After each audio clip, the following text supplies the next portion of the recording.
नमस्कार शेतकरी मित्रांनो, आज मी तुम्हाला सांगणार आहे आंब्यावरील काही रोग। सर्वात प्रथम आहे बुरशी रोग।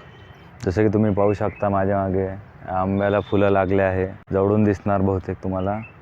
त्याला बुरशी रोग आलेला आहे। या बुरशी रोगामध्ये पांढऱ्या रंगाची बुरशी फुलांवर येते व त्यामुळे फळं येत नाही झाडाला। हा रोग आंब्याला मुख्याने येतो। दुसरा म्हणजे शेंडामर। जसे की तुम्ही पाहू शकता हा शेंडामर हा जास्त प्रमाणे नर्सरीमध्ये येतो। याने झाडाची वाढ होत नाही व झाड लहानपणीच मरून जाते। आंब्यावरील सर्वात प्रमुख रोग हा म्हणजे पानावरील टिपके। मी तुम्हाला दाखवतो।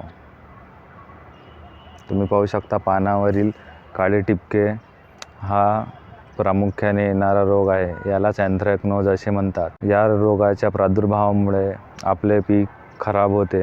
तुम्हाला ही माहिती कशी वाटली मला कमेंट बॉक्समध्ये कळवावे व चॅनलला फॉलो करून घ्या अशा अजून माहितीसाठी।